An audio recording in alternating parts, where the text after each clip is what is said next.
जब यूनियन का निर्माण हुआ, भारतीय मजदूर संघ की स्थापना हुई, तो न कोई कोष था, न कोई, जब हुआ तो हम करेंगे क्या तो इसलिए ये ट्रेड यूनियन नहीं रह सकता।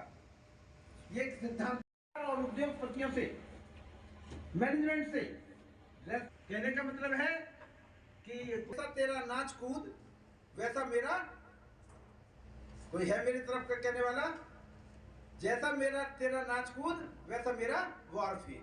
जैसा सरकार करेगी वैसा ही जो है बीएमए मजदूरों के हित में, इंडस्ट्रीज के हित में कोई काम करती है तो सरकार का पूरा करेंगे।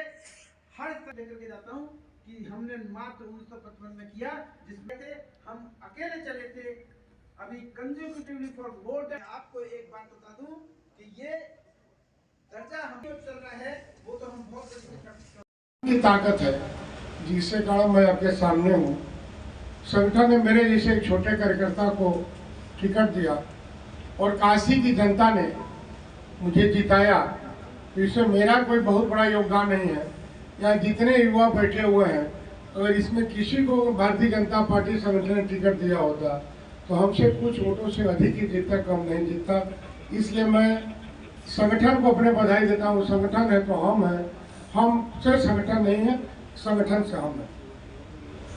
इस केंद्रा बैंक के ऑफिसर ऑर्गेनाइजेशन, जो कि एक अधिकारियों का संगठन है, जो इस संगठन के अधिकारियों के दशा और दिशा के उत्थान में लगातार कार्यरत है। भाई साहब ने जो कहा गिरीश चंद्र आर्या जी कि भारतीय मजदूर सभा की स्थापना कैसे हो। आप कल्पना करिए, आज हमारे पास सब कुछ है, हम जितने लोग हैं, हम हैं, आप सामने बैठे हुए हैं। हमारे जो लोग शुरुआत किए, दत्तापंत ठेकड़ी जी, वो सोचिए कि कैसे उन्होंने स्टार्ट किया होगा, शुरुआत किया होगा, जिन्होंने कभी नौकरी नहीं किया होगा। जो संघ के प्रचारक थे वो भी दक्षिण भारत के थे। उस समय जो भाई साहब ने कहा कि मजदूर आंदोलन पर चरमोत्कर्ष पे था। ये हमारे एक ऑर्गेनाइजेशनल मीटिंग है, केनरा बैंक ऑफिसर्स ऑर्गेनाइजेशन की, जो ऑल इंडिया बॉडी है, उसकी राष्ट्रीय कार्य समिति की बैठक है, जिसमें पिछले 6 महीने में क्या हुआ उसकी रिपोर्टिंग होनी है, क्या आय व्यय का ब्यौरा है वो होना है, और अगले 6 माह हमको क्या करना है, उस सब का जो है नीति निर्धारण करने के लिए ये बैठक बुलाई गई है। ये बैठक बुलाने में इस समय इसलिए भी महत्वपूर्ण है, वैसे तो ये पीरियडिकल होती है, इसलिए भी महत्वपूर्ण है कि बैंक के वेज सेटलमेंट होते हैं, तो 12वां वेतन समझौता बैंक का ड्यू है, जिसकी पहली मीटिंग कल ही हुई है। कल मीनिंग 28 को मुंबई में हुई है। तो उसमें जो है क्या हमारा जो एजेंडा पहले ही दे रखा है, मगर जो है होता क्या है कि जो पहले मीटिंग होती थी वो 2-2, 3-3 साल नेगोशिएशन चलते थे, तब जाकर के होता था। तो उसका खेल हमको समझ में आया। तो अभी 27 को हम लोग, हमारा एक डेलीगेशन भारतीय मजदूर संघ का माननीय वित्त मंत्री श्रीमती सीतारमन जी से मिला था, और उसमें हमने ये मांग रखी थी कि वेज रिवीजन रेगुलर बेसिस पर होना चाहिए। इसमें जो है स्टिपुलेटेड पीरियड में इसको डिसाइड करना चाहिए, क्योंकि बाद में करने से ये डिस्टर्ब होता है। और उसके अंदर एक खेल है, लेवी का खेल है, कि जितना लंबा होगा वो लेवी होगा। और कम्युनिस्ट यूनियनों में, हम भारतीय मजदूर संघ को छोड़ करके जो दूसरी यूनियनें हैं, वो उसमें ज़्यादातर रिटायरी लीडर्स हैं। रिटायरी लीडर्स का इंटरेस्ट रहता है कि जितना डिले सेटलमेंट होगा उतना ही लेवी ज़्यादा मिलेगी, तो लेवी ज़्यादा मिलेगी तो जो उनको सैलरी नहीं मिलती है तो उनको कुछ लाभ होगा। तो इसलिए जो है हमने सरकार से ये निवेदन किया है कि आप इसको जल्दी से जल्दी करें। तो वित्त मंत्री ने हमें आश्वस्त किया है कि हमने इंडियन बैंक एसोसिएशन को निर्देशित किया है कि इसको जो है जितना जल्दी हो सकता है उतना सेटल हो जाए, तो ये सेटलमेंट उनका हो जाएगा। देश की अर्थव्यवस्था में बैंकों का बहुत बड़ा योगदान है। अभी पीछे प्रधानमंत्री जी ने भी जो है ये कहा है कि बैंकों का बहुत बड़ा योगदान है, और बैंकों के कारण देश की अर्थव्यवस्था बहुत अच्छे स्तर पर जा रही है। तो बैंक में भारतीय मजदूर संघ का जो काम है, बैंक में bank culture, working culture provide करना, कि चाहे कोई नेता है, कार्यकर्ता है या वर्कर है, वो अपने अपने काम पर फोकस करें।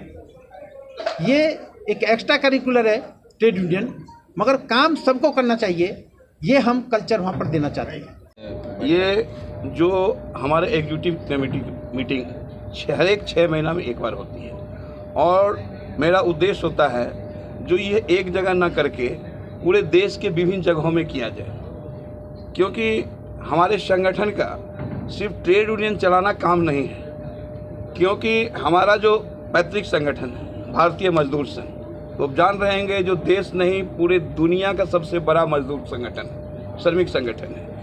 और हम हमारा जो है बैंकिंग में नेशनल ऑर्गेनाइजेशन बैंक ऑफिसर नोबो है और उसके हम विभिन्न बैंकों में पार्ट हैं। तो हमारा उद्देश्य राष्ट्रहित, हमारा जो इंस्टीट्यूशन है उसको उद्योग कहते हैं, उद्योग हित और तब जो है मजदूर हित।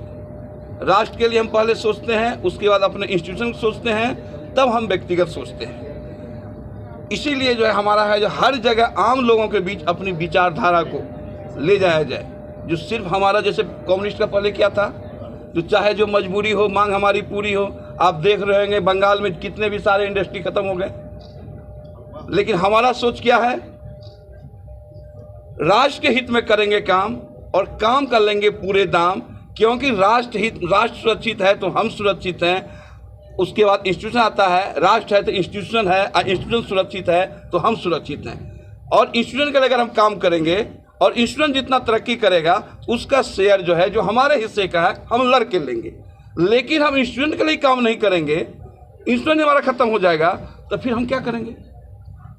तो बैठक में कोई समस्या के लेकर बातचीत की? समस्या लेके नहीं, जो हम डे टू डे हमें क्या करना चाहिए, हमारा IBI क्या हुआ, क्योंकि फिनांस जहाँ भी देखते हैं जो भी करप्शन होता है कहीं भी किसी भी संस्था में हो कहीं भी हो, फिनांस लेके होता है, उसका एकदम बिल्कुल ट्रांसपेरेंट मेरी व्यवस्था रहती है और उस पर चर्चाएं होती है। हमने इतने दिनों में ये आई किया, ये BI किया, जो सभी लोगों को जानकारी होता है, ताकि ये एक ट्रांसपेरेंट बना रहे।